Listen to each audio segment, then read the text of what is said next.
Like, yep, the boys just went up in the garage.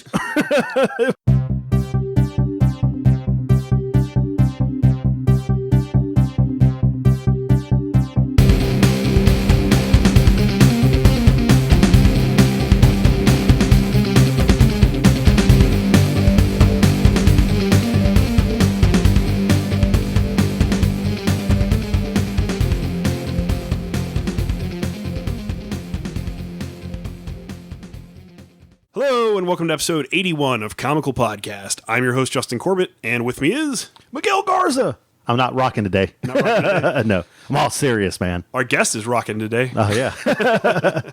I'm nervous. We have a great guest on the show, Mr. Cullen Bunn. How are you doing today? I'm all right, guys. How are you? Doing swell. Happy to have you on. Oh, thanks for having me. This has to be one of the few interviews that I don't know, antsy a little bit. I'm kind of like, I'm lost. Okay. Me too. Me too. No, it's all about you. That's why I'm all like, I don't have the You're words. pretty much his favorite writer, Cullen.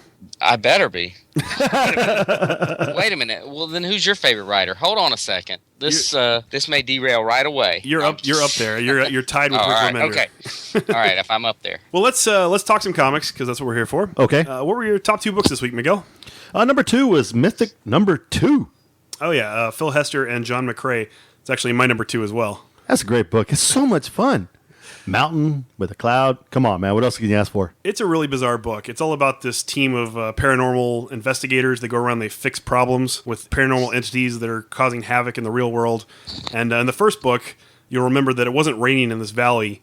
There was a cloud that refused to rain because its lover, the mountain, had stopped making it feel romantic, you know? So they showed up, and one of the guys had a demon built into his tooth, which they summoned by knocking the guy unconscious and planting it in the ground. Well, when the demon came out, they sent it to attack the cloud in this issue, which made the cloud defend its woman, the mountain, and then the two of them ended up reuniting. Reunited. In a very interesting way, which caused it to rain. So you can kind of see how the mythical things tie into that. You also have a side story going on with these robotic people that are trying to take over humanity. Think about that for a little bit, okay? So the mountain is the woman. Yeah. And the cloud is the man. Yeah. And it's raining. Yeah. Okay, I'm just saying. But it was a really good book. Yeah, if you haven't read Mythic, I highly recommend checking it out. It's kind of weird, kind of wacky, but it's a lot of fun. Yeah, it was fun. Watch the cloud kick the demon's butt all over the place. Smacked his head off. It was pretty freaking awesome. Have you read that one, Cullen? I haven't read that issue, no. It is a great book. I don't get to the comic shop as frequently as I used to. Especially, I just got back from a convention this week, so... Heroes Con? Yeah. How was that for you? It was great.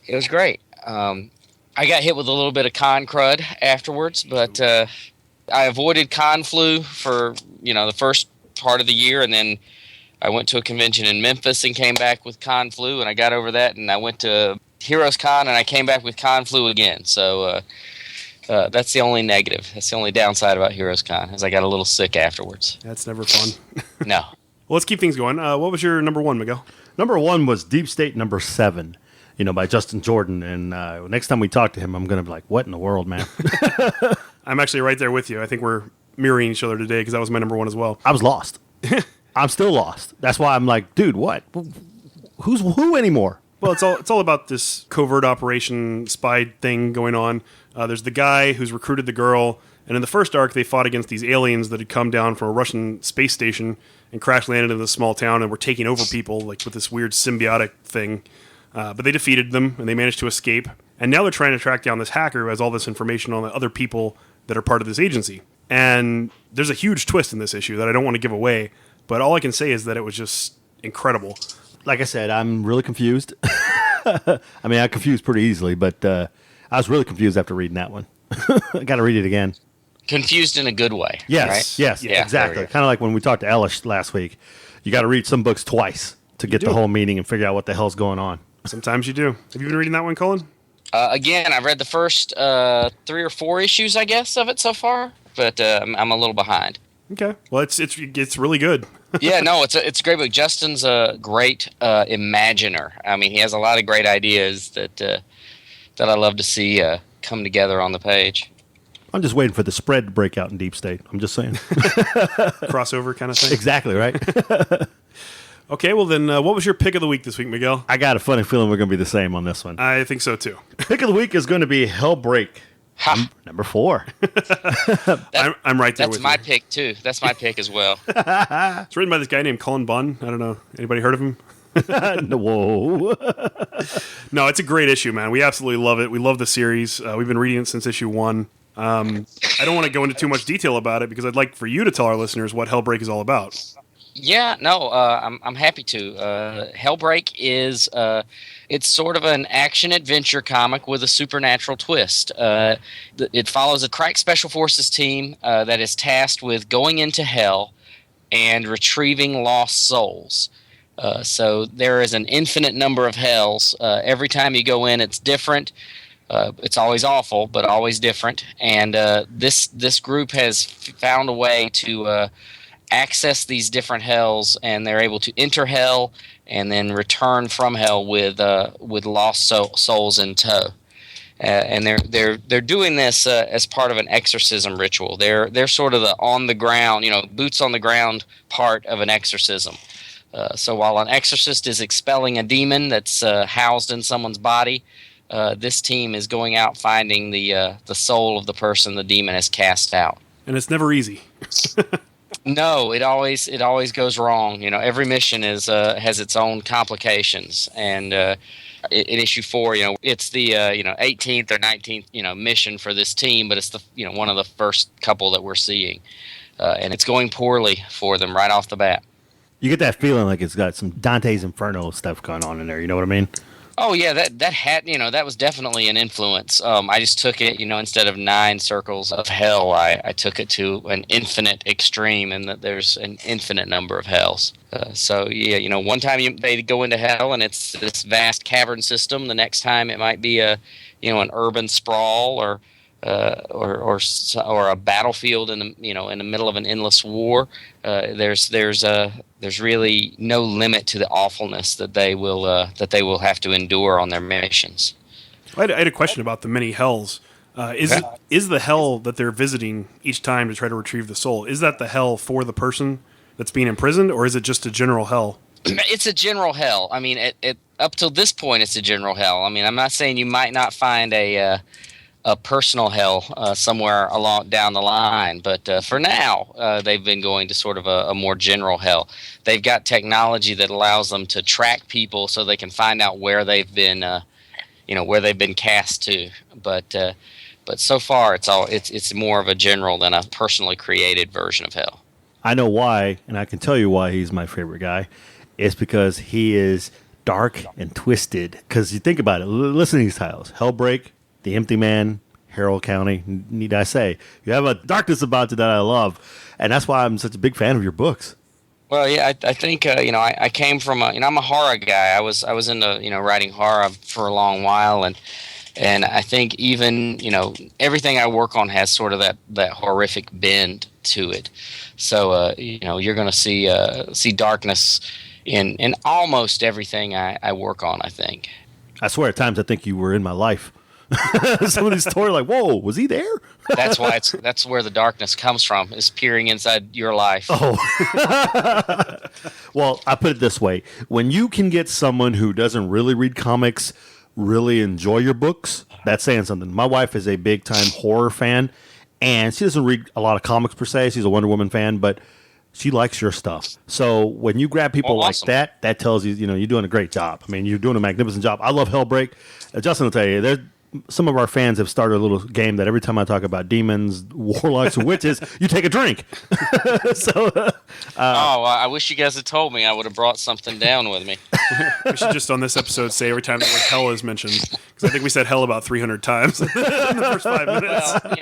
Well, also, if you talk about my books, you're going to say that just by naming some of the titles. So it's a joke around some of my collaborators that I have a bunch of books with hell in the title. So, 13-year-old me, I never grew out. I'm stuck in 13-year-old Cullen world when it comes to titling books. So hell features a lot. Well, at least it's not Hell County. I mean, that would have been a little much. That might have been on the list, though. I don't know. Well, let's talk about Harrow County then. I'm not done yet. Okay. Sorry, go ahead. No. Now you made me lose my mind. Jesus. I made you lose your mind? You made me lose my mind again. My train of thought here. I can't speak today, okay? I'm in awe right now, okay? I'm a serious fanboy here, okay? You understand? I know. Okay, thank you. It's fine. Now, we're going to hit religious now. We're going to get a little religious up in here right now. My mother doesn't care for choice of stuff that I read and everything else. Has that ever, like your background growing up or anything like that, or family or religious aspects, have that influenced you in any of the stuff? I mean, have you like, I don't care what they think, I'm doing this. Or, you know what, just because that way I'm doing it even harder. Well, I mean, it always enters my mind, I guess, when I'm working on these types of stories, and not just from a religious side of things, but just in everything. All my stories, there have been times where I wonder on certain things if I'm going too far, or if I'm being too violent, or if I'm being too cruel to a character, and it's not that I don't care what, how my readers feel about it, or even, or how my family would feel about it if they were reading it. But I also don't feel like, from the perspective of a writer, I don't feel like I need to hold back on those things. I feel like the moment I start worrying about, hurting someone's feelings or disgusting someone or making someone uncomfortable, that's sort of it's skewing the story. It's not telling a story that's true to me. And yeah, there are things I've written that I don't even like, but you got to keep in mind, just because I'm writing, about these things, it doesn't necessarily reflect my beliefs or my interests. It's just what I feel like works in the story. And I just, I approach it, with that always in mind. I'm going to tell the best story I can and not worry about offending anyone, I guess. Yeah. Sweet. We don't care either. It's funny you say that you've written things you don't like. I've honestly never read anything of yours that I didn't like. It may not always be the best thing that I've read that week, but I've never read a single one of your books and been like, this is just terrible. Well, I'll hit you. I'll get you sometime. So I'll hit you with some of that, At some point soon, we'll get that too. I'll get something that you just can't stand. So we'll see how that works. I doubt it. I'll believe. Just be on the lookout for it. You've influenced what I read. I see your name on something that's being done, and instantly I'm like, oh, I'm getting this. I mean, that's very few people that you could say that about, but I'm buying this. Justin and me, we had this conversation the other day. You have, I wouldn't say renewed, but you brought a whole new likeness of Deadpool for me with the miniseries. You have brought out Magneto to a whole new level for me. And what can I say about Moon Knight? I mean, again, you didn't even like the character before. I couldn't stand the guy. Didn't even know who the hell he was. Obviously, you got on it, and I was reading it beforehand. But then when you got there, I'm like, hey, and now I'm like one of the biggest homers, the biggest fans around. So you've done so much, and so like you were saying earlier, I don't think I've read anything that I don't like. And I think one of your books has usually been in my top three, whether it be whatever. I think I had two of your books in my top three one time. I think it was Magneto and Moon Knight. Just because it was like so freaking like wow to me. It was a light week. It must have been a light week, right? No, we average about 30 books a week. your store got shorted or something? No, I'm just kidding. I appreciate that, man. It means a lot whenever I hear something like that. So that's the kind of thing that keeps me going. It's true. It's true for both of us. I mean, I've always been a big Deadpool fan. It's my favorite character. If you could see my office now, I've got statues and figures and posters and Deadpool crap everywhere. And I absolutely love your take on the character. The Deadpool Kills the Marvel Universe is the first miniseries you wrote, right? It was, yeah. The first, well, it wasn't the first it was the first Deadpool miniseries, yeah. Right. Yeah, but you've been taking over and writing all of the Deadpool miniseries that have come out since then, and I've just been loving every single one of them. I'm really liking what you're doing with Deadpool Secret Wars. I've gotten so many laughs out of that. Yeah. Yeah, Deadpool was never, I'll be honest, Deadpool was not a character that I loved when I first started writing Deadpool stories. He was not. I can't say that I got him. I wasn't. I was doing Deadpool stories because I was offered the books. But once I did that Deadpool Kills the Marvel Universe, and I got the appeal of the character, at least for me as a writer, and that's just that I could do whatever I want to. And Deadpool Kills the Marvel Universe. It's a funny book, but it's a dark book. It's a very mean dark story, and I love that with a character like Deadpool, I can write, stories like that, and stories that like Secret Wars, which are just sort of, ridiculous. And I love that character can kind of play in both those fields. Yeah, that he's so versatile, and like I said, I love your take on him. Actually, I didn't even realize this until I was researching for the show. You wrote a very short story of Deadpool in the Deadpool 1000 issue that was called Mouth of the Border. Yeah, that was my first Deadpool stuff. Marvel often will let you write like little 8-page stories when they're really trying you out. And yeah, Mouth of the Border was my first Deadpool story. And then I did another short story in Deadpool Family. Mm-hmm. That was it was basically, I can't remember the name of it anymore, but it was basically Kid Pool and Dog Pool driving around in a giant robot wrecking stuff. So I remember that one. Yeah. I've done a couple of short stories as well. But the funny thing about Mouth of the Border and why I was bringing that up is I actually have the page, the original artwork of Deadpool fighting the Chupacabra. Oh, nice, nice. That's a great page. And I have a page from Deadpool Kills the Marvel Universe also with him fighting Taskmaster in the swamp. Oh, well, see, that's that's one of the few pages I have is actually from the Taskmaster Deadpool battle from Kills the Marvel Universe. I think that's the one. I think I have one or two pages from that series, but I know that I have that. I have him fighting in the swamp as well. One of the pages from them fighting in the swamp as well. It was so well done. Delaware did an amazing job with everything in that, and yeah, he's great. I thought it was really absolutely great. I thought it was really cool that you wrote Taskmaster to go after Deadpool because of their past together. I've always been a big Taskmaster fan as well, and when he showed up in Deadpool Kills, I was just, I don't know, it instantly became one of my favorite series.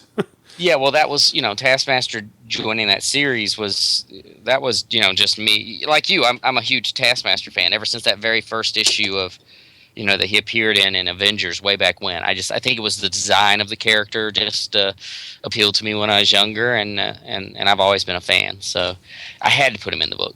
Very cool. Well, let's talk about. I was going to move on to Harrow County, but I guess since we're on Marvel, we can stick with Marvel for a minute. Okay. Let's talk about what you've been doing with Magneto and Moon Knight. Okay. I've really enjoyed your take on both of those characters. Moon Knight in particular. Declan Shalvey and Warren Ellis did the first arc, and it brought new life to the character. It introduced me to a bunch of people that had never really been exposed to him before. I've always been a Moon Knight fan, and I loved that first arc. The second arc was okay, but it kind of waned a little bit, and I think some people fell off.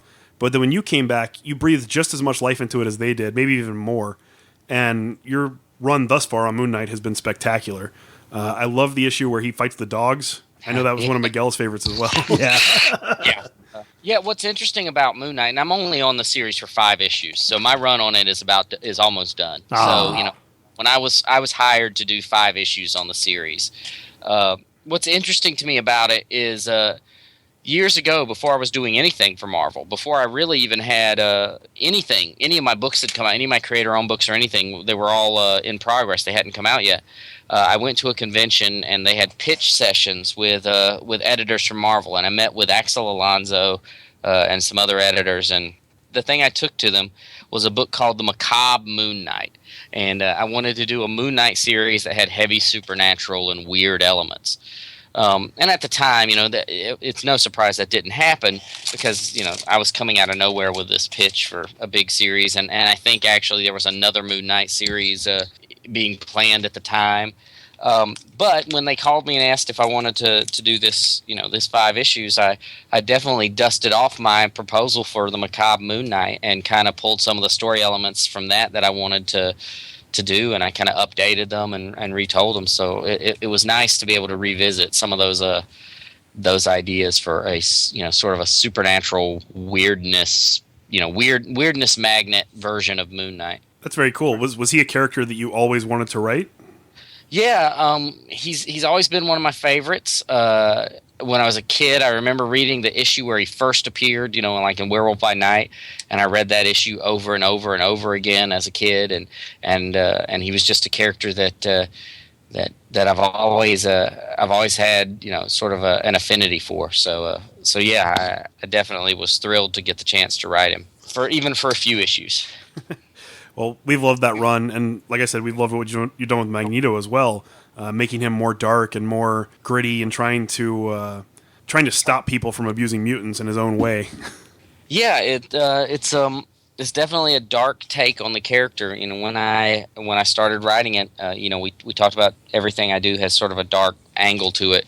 My pitch for Magneto when they asked me what I would do with the character was, I wanted to tell sort of a horror story where Magneto was the monster, really, and that was my initial idea for the series is Magneto as this monster. You can agree with what he's doing. I mean, he's trying to protect his people, but he is pretty horrific, and the things he does there are pretty terrible at times, and that's really where, that's kind of been where I've been dancing around the entire series since then. Yeah, I mean, he's been ruthless in a lot of those issues, and now, he's trying to single-handedly destroy the other Earth. Yeah, that how's that for somebody's ego? It's and that really that whole story where he's trying to destroy the other Earth, it just plays into what I've been doing with the series from the very beginning, which is this sort of, how do people view Magneto, and is the only way he can save the Earth, is it to become this thing that people have always feared that he was, this sort of world-conquering, world-destroying supervillain, and he has to become that in order to actually be the savior of our Earth as well. I haven't read the last issue yet because it's not out, but I'm pretty sure he doesn't succeed since we do have Secret Wars going on, right? well, there's two more issues. There's issue 20 and 21. So the 21 is the final issue of the arc. And really the story of whether or not he saves the world isn't it's not the primary story, because there's a lot of stuff going on in the flashbacks and a lot of stuff talking about Magneto's legacy that we'll be looking at, and that's really what this story is all about is Magneto's legacy and the things he's done and what he would leave behind if he were to vanish from the world. How do you feel about the retcon of Wanda and Pietro? It's fine. It doesn't surprise me that it happened, but it also doesn't really bother me too much either. It's those kind of things happen in comics all the time. I think it could lead to some interesting story elements. I think given time, it's an interesting place to think, how would that affect Magneto, knowing that these two that he has always thought of as his children are not. So I think it could lead to some interesting character developments for that character. Definitely. Well, like you were saying earlier, I love how you made Magneto back to who he was supposed to be. Yeah, Cyclops, whatever. Magneto's the ultimate badass, and that's how he's supposed to be. And that's why I've been like, yeah! And there's Justice Magneto was good this week, but I don't know if it was all dude, it was awesome. That's all I have to say. The passion always comes out. It's like I wish I was Magneto. If I was a mutant, I would stand with Magneto. Put it that way. All right. Straight up. I don't know if that should scare me or not. And that's actually interesting though, because it's one of the things I love about writing this character is that some people think of him sort of as a hero, and some see him as a villain and a monster, and really that can go back and forth. You might sometimes a reader might see him as a hero, and the next issue the reader might see him as a monster or a villain, and that's one of the things I wanted to play with the series. You've done a great job with it. We've been loving it since the beginning. Well, thank you. Even if it was bad, I didn't care. I'm pro Magneto no matter what. It was never bad. No, the end justifies the means, I mean, seriously. And the real quick thing to touch on Moon Knight real quick before we move on. We once said Moon Knight was just pretty much a badass Batman willing to kill. Pretty much take anything down. And Moon Knight is a badass. Yeah, he is. One of the things I've always liked about Moon Knight was just this whole his multiple personalities and his skewed perception of reality, and I kind of like the idea that maybe nothing that ever happens in Moon Knight's life is really happening. That it all may be some sort of skewed version of reality. He's seeing this, or is he? It's. I like the idea that he may not be experiencing any of these things. It might all be just some form of psychosis. Yeah, I've always liked that too. Actually, I've kind of a weird question for you. So while you're writing Magneto and you're writing Moon Knight, you're also writing DC books. You're writing Lobo, and you're writing Sinestro. All four of those characters are extremely confident. All four of those characters are kind of arrogant, and they're all badasses in their own right. Do you feel write what you know? That's what I asked. Are they all based on you? That was my question. Yes, they are all versions of me. No, of course not. I'm sorry, I interrupted. I think you had a real question, and I interrupted. It was fine. It was funny. No, I was basically going to say, were there challenges keeping everybody straight in your mind, trying to write four different characters that all have similar personalities? I don't really think so, because for me, it's about finding what makes those characters different. And I know when I took over, when I launched Magneto and I launched Sinestro right around the same time, I had a lot of people saying these characters are very similar, and they were wondering how I'd write them. And to me, they were never really that similar, because it's about finding. There are similarities, but it's about finding the key facets that make them different. In the case of Magneto and Sinestro, Magneto knows that he's doing bad things for a greater good, and Sinestro, on the other hand, honestly feels like he's doing the right thing. He knows that what he's doing is right, and I just try to keep those kind of key differences in mind whenever I'm working on the story. And as much as Magneto might be an egomaniac, he's got nothing in the ego department when it compares to Sinestro. That guy is a total egomaniac. I might have problems too, because I like Sinestro and Magneto and Moon Knight, and Lobo kind of appeals to me now. I love your take on Lobo. I mean, we were never big fans of the older version of the character. You mean Fat Lobo? Yeah, Fat Lobo, but skinny, younger Lobo. He's vicious. He's very vicious. He's brutal. And it seems like you get away with a lot more violent scenes in Lobo than you do in some of the other books. Yeah, I think there's there are things we can get away with in Lobo for some reason. And, I can't tell you what it is, but just this morning I got an email from our colorist on one of the issues that are coming out, and said, just so you know, you guys are going to get a lot of complaints and a lot of hate mail over what's going on in Lobo this issue. And I'm like, well, of all the characters I write, if I'm not getting complaints on Lobo, there's something wrong, because he really should be the guy who's pushing some of those boundaries, and his stories should be kind of violent and dark and vicious, and so I'm excited for the hate mail on that scene.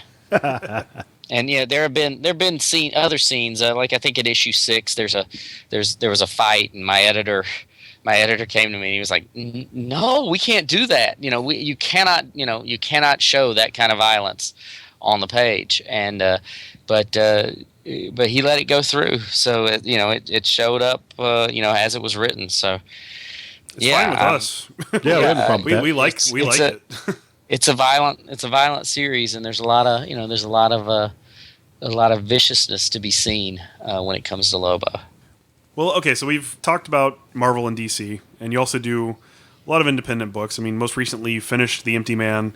Now you're working on Harrow County. Let's talk about Harrow County, since that's your current ongoing. Okay. Again, why don't you give our listeners the pitch real quick?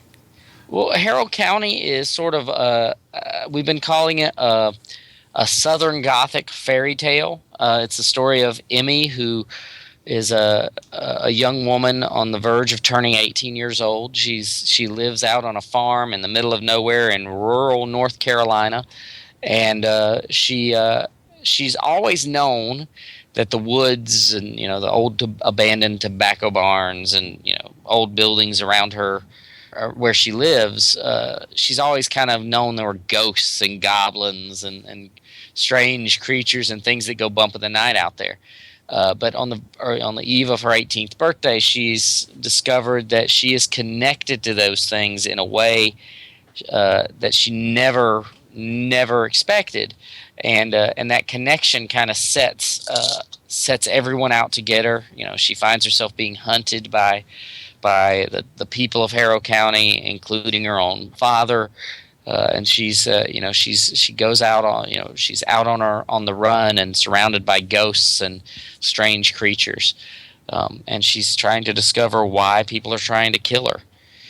It's sort of it's definitely a horror story, but it's also one of the sweetest stories I've ever written. I think Emmy may be the sweetest and most innocent character I've ever written, and she kind of has sort of a unique world view when it comes to these these strange creatures and ghosts that are out there in the world around her. Yeah, the way I described it was that it was charming and terrifying at the same time. That's awesome. That's what we were going for. So the scene where she finds the skin in the forest and picks it up like it's nothing and just puts it in her bag and takes it home with her like it's a toy that she found or something. And her worldview is obviously drastically different than everybody else that's in this town, because nobody else would have done that. They would have seen it and been like, "Oh my God, skin! What is this?" Yeah, and that's really and one of the things we did with it is I don't waste a lot of time saying, well, Emmy acts this way because of this. You just have to, you're along for the ride with Emmy, and you just have to accept that she accepts these things in a different way, and we'll as the story progresses, we'll learn more about why she's the way she is, and we'll figure those things out. But yeah, she's a quirky little character, that Emmy. Yeah, I'm never going to North Carolina now.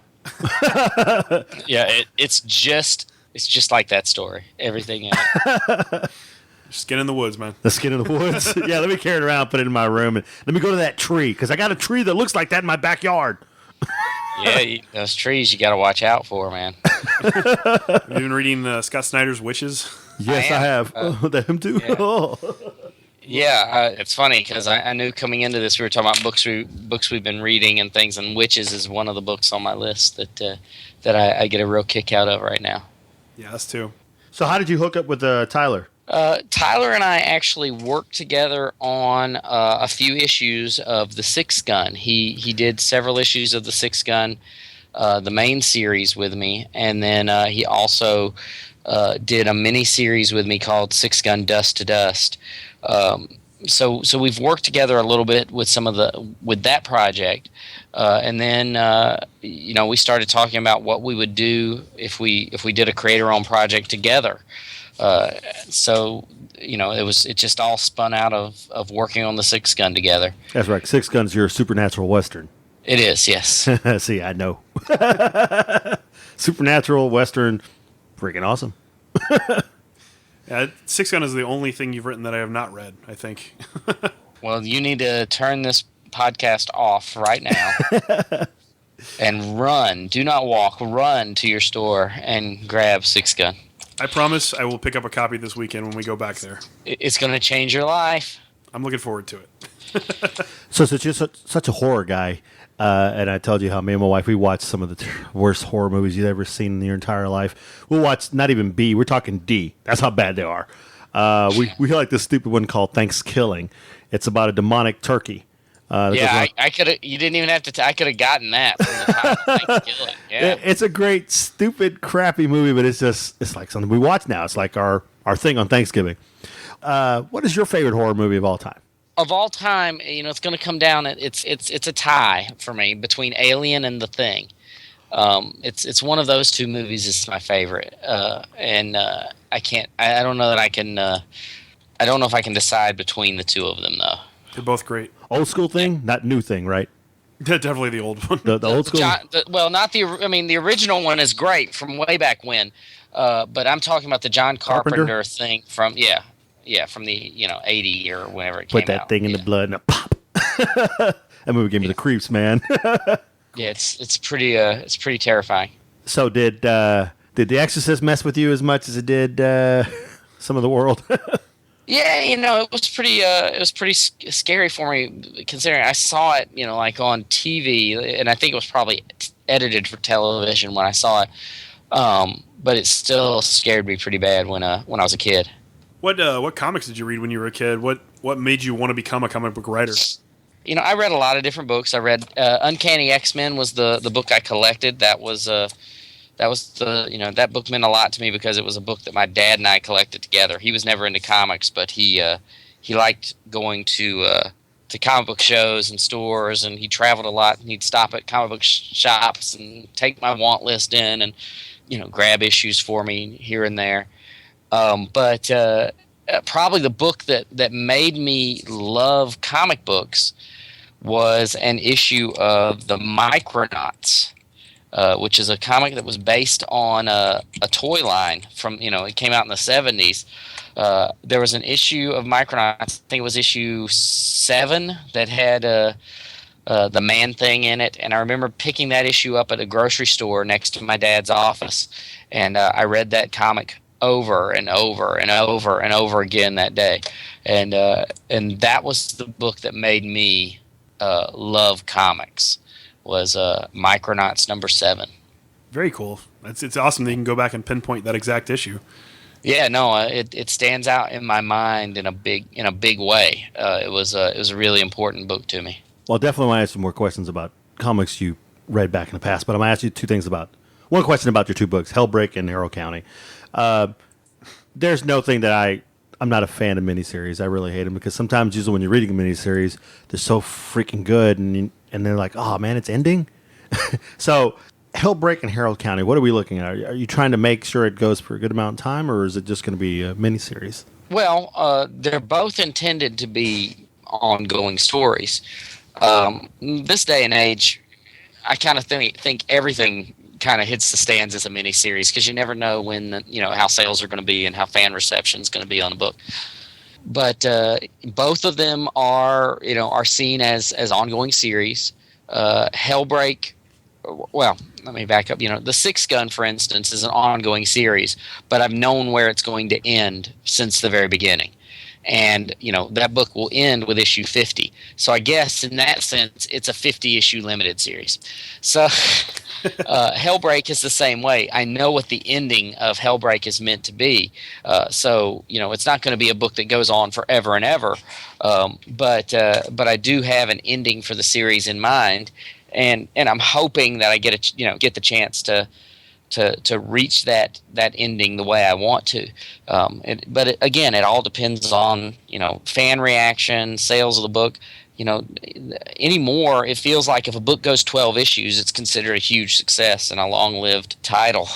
So fingers crossed. Yeah, I really hate that great books and great stories written by you guys, and they're so good. And just because it's a certain genre that doesn't appeal to so many fans, that it doesn't make it past. I think a lot of people are just trade waiters, and if they bought single issues, more independent books would thrive. Yeah, because we know somebody who one of their books just recently got canceled, and it's it's pretty depressing. It was a really good book, and I really enjoyed it. So I wish you the best of success, and we're going to do everything we can to to promote all your books. I mean, but you're amazing to begin with. You really don't need our help, Yeah. but He doesn't need our help. No, you don't need our help. Hey, everything helps. Everything helps. But yeah, there's a lot of stuff out there vying for the attention of the consumer. So I understand. Not everybody can read every book, but all you can do is just support the books you like, and maybe try something new every now and then, I guess.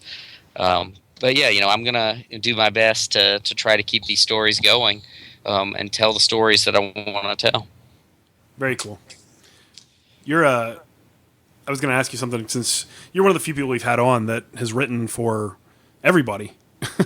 You've done Marvel, you've done DC, you've done Dark Horse, you've done IDW, Boom, Oni Press. Yep. She's never written for Image. I have not done an Image title yet. There's my hint for the night, right? Yet. But it's not for a lack of wanting to. It's just it's finding the right collaborator and making sure timing is right to do it. But I think that's there have been conversations and handshakes and collaborators and I have talked about what we're going to do. So stay tuned. Okay. And I heard recently that your first Dynamite series is coming out soon. Well, actually, it's out. I've done or they've been out. I've done a few things for Dynamite. I did a single issue of the Shadow number 0, but then I also did an Army of Darkness 5-issue series. Oh, okay. And I did. I'm doing Masks 2, which I think the third or fourth issue of that is out. Which Masks 2 is a series that kind of features all the great old pulp characters, like the Shadow and Green Hornet being some of the more famous ones, but also characters like Peter Cannon, aka Thunderbolt, and these great masked characters all teaming up on a zany adventure. And then I've also got the Shadow is an ongoing series that'll be launching in a couple of months, I guess. I heard something about Voltron too. Oh yeah, I guess they did. They did announce Voltron. I'm doing a Voltron mini series that starts up. I think it's in previews right now, so it starts up in a couple of months. No freaking way! You see Miguel's face. Oh he just my lit up like a gosh. Christmas tree. Oh, Yeah. That's freaking awesome! Well, Miguel, I guess you'll really like it because, according to the solicit text, anyway, it's a much darker, grittier Voltron. So it's a different kind of Voltron story, I think. Lions Voltron or Cars Voltron? Lions Voltron. Okay. Yeah. Oh man, I'm gonna have to pick up like 2 copies of that because my younger boy loves Voltron too. I exposed him to all the old stuff, and so he loves Voltron. That's freaking awesome. I was writing everything down, and you worked on, or you're working on, or stuff that's coming out, so I have it all down, so I can go pick it up. But now that I know Voltron, I'll definitely make sure I tell my comic book story. This needs to go in my box too. Awesome. That's so cool, man. Do you have time for anything else? Yeah. What do you do for fun? What are you talking about? What is this fun you are referring to? I don't know this word. No, you know what? I take that back because I love what I do. If I didn't love it and I wasn't having fun doing it, I wouldn't be able to handle as many projects as I do. But I just love writing comics and honestly, there's a lot of books on my plate. Yes, but I write 8 hours a day. At least 5 days a week.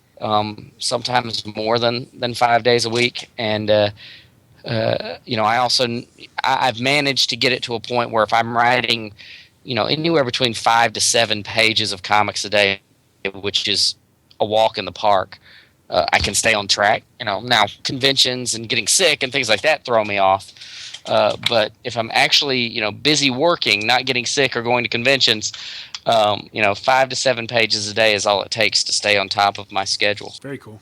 But then, yes, what do I do for fun? I don't know. I don't really have any hobbies anymore. Well, it sounds like you still kind of keep up with what's going on in comics aside from your stuff. It sounds like you do read some. Oh yeah, I still hit the comic shops. I'm never going to be one of those guys who creates comics and then kind of proudly says, "Oh, I don't read comics." I love comics. I love them, and I don't get to the comic shop on a weekly basis. For probably in the last 6-7 months, I haven't been to the comic shop weekly in a while.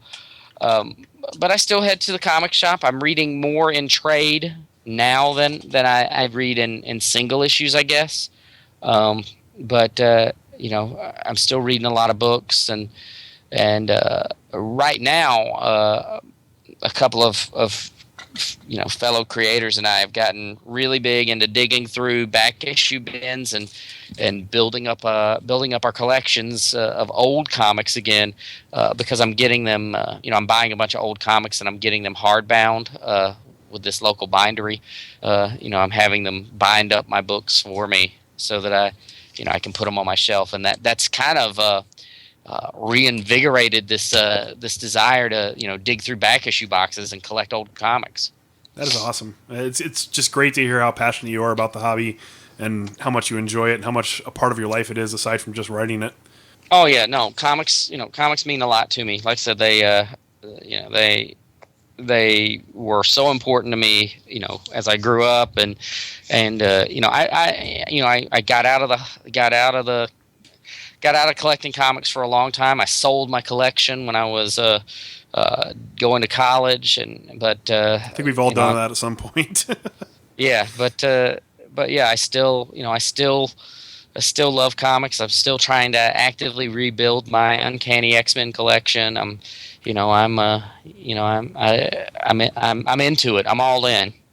Yeah, I'm actually a huge X-Men fan myself. I'm working on building up my old Silver Age books as well. I've got, I think, 50 of the first 100 so far. So yeah, no, it's nice. It's the thrill of the chase, right? it is. I love it. That make me feel weirdo. I'm a weirdo now because I'm going after all my old Harleys. Well, there's nothing. Hey, you like what you like. That's exactly. And that's it's one of those things. Believe me, I've been getting books bound up that my friends have looked at me like, what in the why would you ever get that series bound up? Or say, man, you have terrible taste in comics.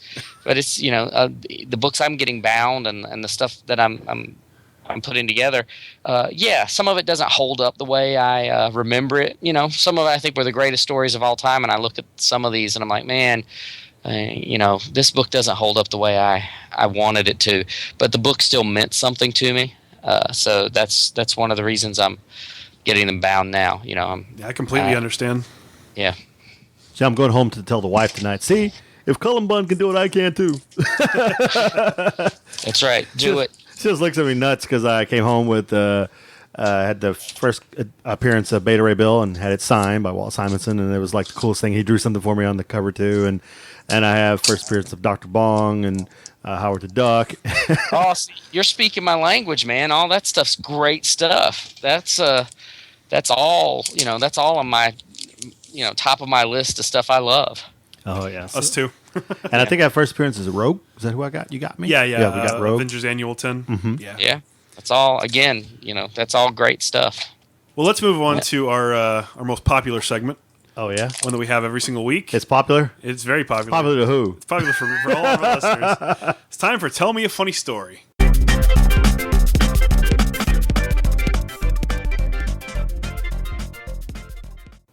And first up is Miguel. Oh man. Well, okay. I was thinking about this earlier today because I knew it was my turn. We have a water park down here called Schlitterbahn. We have one in Galveston. We have one in South Padre. We have one in New Braunfels. And I've been to that too. I've been to the one in Brownsville all the time. And I take my kids usually with me. And so they have a new ride where you get on the surfboard. You get on a little ramp, and the ramp takes you down in a curve, and you come up and you wind up on the wave. And you're boogie boarding on the wave, right? And you can try to stand up or you can stay on the ground and try to keep it going as long as you can. But eventually the water will wipe you out and take you down. Well, the boy did it once, and he got wiped out, and his pants came off. So he grabbed his pants, and he protected himself. It was kind of funny. Well, I laughed at him a lot that day. And, well, a year later, I got to go. And it was me, and I think it was the wife at the time. So I got on there, and I tried it. And I had the things extra tight. So I got on there and was wearing my trunks and got on the boogie board. I was doing great, man. I was doing really good. And lo and behold, people were laughing, but I don't know why. I have no idea why. And then when I came out and I got out, the back part of my pants had been ripped. So I was like mooning people on the water and didn't even know it. I was like, oh, it's time to buy some new trunks. So it was, I mooned a lot of people waiting on because the line goes up. Cullen, this is the fourth ripped pants story he's told. He's ripped his jeans, he's ripped his work pants, now he's ripped his swimsuit. Yes. Well, it's an older Do swimsuit. what works for you, man. Yeah. You got a problem, man. Not done on purpose. But see, the bad part about it is when you're on the water, you're facing a certain way. Well, the line, this is why it's messed up. The line goes up the stairs behind you. So it's up, and so everyone can see you from the top coming down. So there's people holding kids' eyes over, the parents holding the kids' eyes so they can't see. And I'm looking at everybody like, what is going on? And I had people laughing. And the one guy, hey, bro, you got a problem. What? Oh, talking about putting, and you have no shirt so I'm walking around with my hands behind my back for a little bit. And, went back to the locker and got the towel and went to the shop and paid like $100 and some odd for a freaking pair of trunks. And there you go. So yeah, sounds to me like they've got ripping technology on the water slide. The water to get you to buy those $100 pair of shorts. Telling you, well, I mean, the water is like super strong. I mean, if it took the boys' pants off, is Schlitterbahn German for new trunks? New trunks. But yeah, and the other part is, they have the three different parks. In the one in Brownsville, you have the water, you have the little lake pool that's actually the like the chlorinated. I can't even say it. It's has Chlorinated? Yeah, chlorinated. It's like a pool, and you have another ride. It's a pool, but then you have one that runs into the river. Mm-hmm. Well, there's a pool that I didn't know it was fed in through the river, and well, when you get in the water that's chlorinated, it's cool, but it's not too bad. Yeah, it's okay, no shock. I jumped into the one that was fed in by the river, and it was freaking cold. It was like someone just stabbed me in the genital area. I told you, I screamed. I was like, ah! I was like, I'm sorry about that, but it was like that freaking cold. It's like, yep, the boys just went up in the garage. It was rough. Sounds like it. So yeah, don't dip the toe in first, man. Dip the toe in first. You're gonna go up to New York and join in the Polar Bear Club. That happened to me at the ride in New York too. The water's a lot colder there. I kid you not. I don't know why. Why is the water below 50 in the water park? It is ice cold. And I dipped the toe in, but then the wife pushed me in. So yeah, that was cold. And I screamed there too. So the cold water does affect me. And yes, I did jump in Lake Ontario, so I should know better. Yeah, you should. But so I ripped my pants yet again. So there you go. Very nice. Not a great story, but a funny story. Oh, it's funny. It's funny. People covering their kids' eyes. What about you, Cullen? Do you have a funny story for us? I'll tell one of my go-to stories, I guess. This is a true story, so I don't... this is the one... I've had plenty of people ask me to tell this story, so it takes just a minute or two, though, so bear with me. Okay. So when I was 18 or 19, I was visiting North Carolina. I grew up in North Carolina, but I was living in Missouri. So I was visiting a friend in North Carolina, and one morning we were getting ready to go to Raleigh, and we were about an hour away. We were up early. And I came out of the back room, and this was like 7 in the morning, and I saw my friend Eric was on the phone. He was standing by this patio door, and he was on the phone talking to somebody. And I was kind of like, that's pretty weird. Who's he talking to this early? Who's he calling? And he waved me over, and he's like, Cullen, come here, check this out. And he waves me over to the patio door, and I look out the back door, and back by his pool, walking around by the pool is a cougar, a full-grown, mountain cat walking back and forth around the swimming pool. And Eric was on the phone with the police, trying to figure out what do you do when there's a cougar in your yard. And I was like, wow. So I watched this cat for a little bit, and then I was like, that's really cool. And then I went on about my business, finished getting ready for the day. And Eric calls me. He says, Cullen, come here. I come running. He says, the cougar ran off. Go outside and, keep an eye on it. And I don't know what I was thinking, but I was like, all right. So I go out the back door, out the patio door, and I look around and don't see the cougar. I start walking around the house, around the left side of the house, going around behind it, and don't see the cougar anywhere. Figure the cat's, wandered off. I circle all the way around back from, back around the front of the house and heading back around the other side, back towards the back door. And there are some old tobacco barns not too far from Eric's house. And I was halfway between these tobacco barns and the glass patio doors where Eric was standing on the phone. And I look over, and there in the shadows of the tobacco barn was the cougar. And it was crouched down, staring dead at me, and its tail was whipping back and forth. And, I called out to Eric. I said, Eric, I found the cougar. And he says, good, keep an eye on it. And I turned back to look, and I'm like, I called back over my shoulder to Eric. I was like, Eric, it's watching me. And he says, good, just don't let it go anywhere. Don't let it get in the highway. And I turned back to look towards the cougar, and as I turned back, the cougar is running at me full speed ahead, as fast as a cougar can go. Dirt coming up from under its feet. It's moving so fast. And I just said, Eric, it's running at me. And he leans out. I think the cord of the phone was holding him back in the house. He leans out to look, and I look, and the cougar's right up in front of me, maybe a couple of yards away. I didn't know what to do. I knew I couldn't outrun the cougar, so I just held my hand straight out in front of me. Just, like I was saying, stop in the name of love. Yeah. And the cougar hits me, jumps up and hits me with all 4 feet, throws me back into some bushes. gets and it's on top of me. Eric comes running out of the house. He lets his dog out of the house. The dog comes running up to the cougar, and the cougar turns around and just smack hits the dog and flings it across the yard. And I noticed, though, as this cougar's on top of me, that I'm not dead. So I figure that's a bonus. It didn't kill me. But it was gumming me. It was like gnawing on me with the side of its mouth rather than actually biting me with its teeth. And I'm like, Eric, it's okay. This cougar's he's not hurting me. He's not hurting me. And anyway, the cougar ended up getting, I got up, and the cougar ended up, it was like a cat, like a big kitten. It was it walked around. It would rub up against us like a cat will rub up against you, and it pounced on me a few more times, like it was playing with me. But it was the friendliest cougar I've ever seen. It was super friendly, big giant killer man-eating cat. Come to find out that I guess in North Carolina you can own a cougar up until they are 18 months old. And this cougar belonged to this guy that I used to go to high school with, actually. And it was like getting close to the time where it was, it was going to have to, be given to a zoo or wildlife center or whatever. But he came and picked it up. But yeah, it was just it was a fun little story of a cougar mauling me for a few minutes. I think that takes the cake as the craziest story we've heard. Holy crap! Yeah, that's it's been many years since that happened, but I still tell it because it's the best story I got. Wow.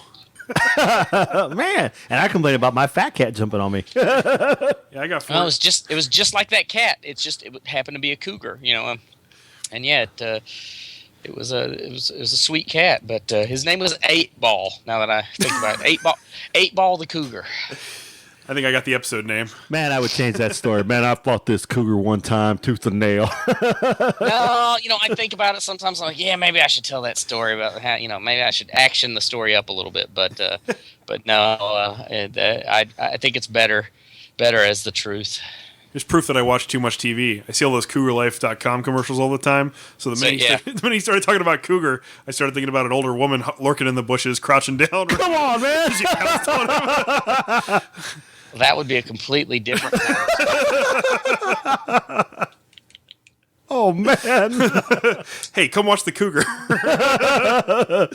It's funny, like I made fun of you eating your taco. Watch as the gazelle is eaten by the... That was an amazing story. Thanks for sharing. That's pretty cool. So, again, for safety reasons, people don't go out there and think every cougar's nice. Yeah, please, no, don't try this at home. That cougar had lived with a person for 16 months or whatever. And it still attacked me. It gummed you. Yeah. That's awesome. Gummed by an 8-Ball. That's the cool. That's pretty good. Let's give a real quick word to our sponsor, Bedrock City Comics here in Houston. They have 5 locations where you can get all of your comic, sci-fi, fantasy needs. You can go there and get your comic books. You can go to the website, which is bedrockcity.com, and you can actually use our promo code, which is just Bedrock, all caps, to get 20% off all apparel on the site. So anything you want to buy, shirts, pants, belts, underwear, I don't know if they have all that, but any apparel you want, 20% off, just use the promo code Bedrock. That's where I get my underwear.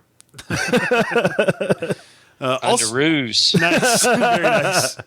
Also, Bedrock is doing a special event this coming Sunday. This episode is going to drop Friday morning, so if you listen at the beginning, you have a chance to go to this still. Sunday from 12 to 5 p.m. at the Washington location. Matt Frank is going to be on site signing issues of Godzilla Rulers of Earth. So he's going to have some copies of the final issue of the series, and he's going to be doing sketches and all kinds of stuff. So come out and see Matt. And we're going to be there from 12 to 2. So if you want to meet us, again, come on by and see us. Now they're not going to show up. No, well, they might. You never know. See, now Cullen could take over and write a little bit of Godzilla, make him even darker. You know what I'm saying? I've already had, I wrote my 5-issue stint on Godzilla. So, that was my bucket list character for a long time. But I got that out of my, not to say I wouldn't go back to doing more Godzilla, but I did write a 5-issue Godzilla mini. It was pretty dark, too. So you might like that. We'll have to find that. Writing it down again. Yeah. Man, I thought I knew everything. Yeah. I'm a terrible fanboy. Well, let's move on to this week's comics, movies, and TV news. Okay. There's not a whole lot, but we'll get through it real quick. All right. What do you want to talk about first? Comics. Comics. Okay. So we learned a little bit more about all new, all different Marvel today. 3 different titles got some info released. There's going to be a Squadron Supreme title. Yeah, I don't know many of those people. I used to read Supreme Power and Hyperion and Nighthawk and all those books, and it's those characters, but it's alternate versions of them. It's basically Marvel's answer to the Justice League. So those characters are going to exist in the post-Secret Wars Marvel Universe, which I think is kind of interesting. Yeah, Hyperion's kind of a dick. The Hyperion they're touting in Squadron Sinestro definitely is. Also, they announced they're going to be releasing a Doctor Strange series, and this is the first Doctor Strange series, the first ongoing Doctor Strange series since 1996. And it's being written by Jason Aaron and drawn by Chris Bacallo. Okay. So I'm kind of excited for that one, actually. I've Much of a always liked Doctor Strange guy. Yeah, I'm not much of a Doctor Strange guy, but I might read it. That's probably just because you don't know a ton about him. That's true. I will be. That's one that I will be making sure I run to the. I did not know the Squadron Supreme news. I actually kind of interesting. I'm going to look up a little bit more about that. I didn't know about Squadron Supreme, but I loved that. In the 80s there was a 12-issue mini that came out of Squadron Supreme, and I was a big fan. But Jason Aaron's my current favorite comic writer, and Doctor Strange. If there's one person that I've always wanted to write a Doctor Strange comic. If there's one person though that I'd rather write one than me, it'd be Jason Aaron. So I'm excited for that.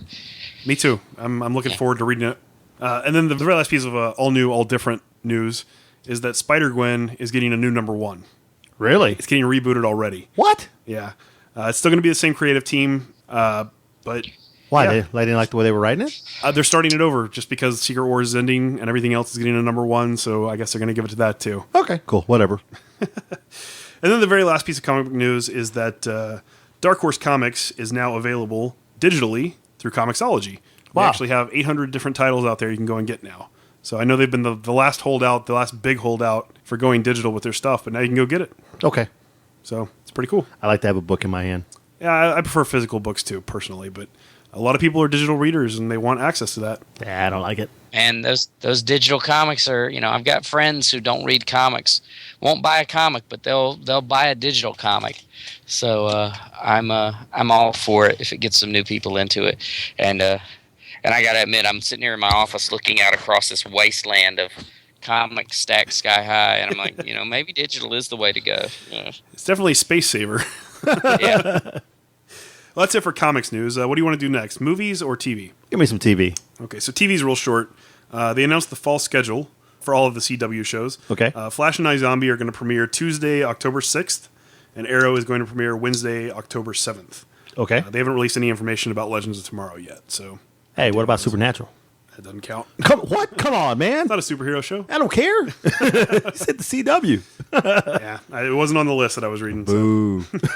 And then the big piece of TV news is that Southern Bastards has been picked up by FX as a TV series. Holy crap. Did you know about that, Cullen? I did. I didn't know until this weekend. I missed the announcement, but I found out about it over the weekend. So yeah, it's super exciting. I've been loving Southern Bastards since the beginning, but this most recent issue was just great. It was the first issue of the new arc with the cop. Mm-hmm. I'm looking forward to this on TV. I think this is a series that translates amazingly to television. So, yeah, it's going to be awesome. Sure is not too, I mean, there is the scene with Earl getting, beaten to death and stuff like that. There's definitely some brutal, violent moments in the series, but... You said FX? It's FX. Yeah. I mean, they did The Shield. It's not impossible for them to do some brutal stuff on FX. The Shield was great. Yeah, they had some moments.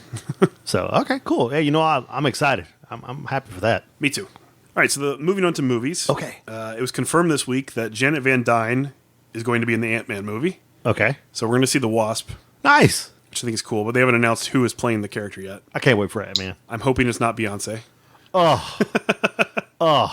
Come on. How do you feel about that, Cullen? I thought Evangeline Lilly was Janet Van Dyne, so I'm all messed up. Then I know very little about the movie other than what I saw on the one preview I saw, and I just kind of always assumed that Evangeline Lilly was the Janet Van Dyne character. So I'm surprised. She's playing the daughter of Janet and Hank. Oh, okay. So yeah, maybe she's the Wasp. Maybe. I don't know. Yeah, it'll be interesting to see. The big news, though, for this week is that Tom Holland has been cast as Spider-Man. Who's that guy? I don't know. I saw that. I was going to look him up. Like, who is this dude? His big acting credit is that he was in a movie called The Impossible. He's 19 years old. He's from England. They wanted a young Spider-Man, and I guess he did a screen test with Robert Downey and Chris Evans, and they liked him. So I guess he's going to fit. And they said that Spider-Man's going to have his own standalone movie in 2017, and this is also confirmed that he's going to be in Captain America 3. Sweet. So Spider-Man's going to be in Civil War. All right. So it should be. I think the movie needs him. Yes. They haven't done anything with Black Panther yet. There was the talk that maybe Black Panther was going to be taking over the role of Spider-Man in the Civil War storyline, but they haven't really announced much about what they're doing with Black Panther either. So they need some character to play that central role, and I think having Spider-Man cast and ready to go is a good thing. But don't you know The Rock wants to be the Black Panther? He's playing Shazam. He's trying to cross over everywhere. Well, speaking of crossovers, there's a rumor that came out today that the next Green Lantern movie is not going to be a standalone Green Lantern movie. It's going to be Green Lantern Corps. Okay. And then it's going to feature not only Hal, but also John and Guy. Interesting. Do we know who's going to play who? There's also a rumor that Chris Pine is in talks to play Hal. Oh, okay. I can see that. I actually think that's a pretty good casting choice if it's legit. Who's going to play Guy? They haven't, this is all rumor. None of this has been confirmed or anything, but some of the same sources that have been correct in the past have been leaking these rumors. So take that for what you will. Okay. Wow. So stop spreading rumors on this show. Well, I'm calling it what it is. I'm not saying it's legit until we know for sure. But then you'll be like, it's legit. I thought it was interesting, so I thought I'd bring it up. Okay. Yeah. And that's pretty much it. There's not much news this week. Huh. Okay. Not bad. So I just want to remind everybody, follow us on Facebook at facebook.com/Comical Podcast. If you want to follow us on Twitter, you can find me at Comical Podcast. I'm at Comical Podcast too. And if you'd like to follow Cullen, you can find him at Cullen Bunn. And don't forget to listen to the show on some of our networks, where you can find us on nerdbong.com, wickedradionetwork.com, beyondthedonradio.com, and lightningradio.com, where we air every Saturday night at 8 p.m. Eastern Time. And that's pretty much it. So, Cullen, you want to close out the show? Keep on laughing, bitches. Perfect.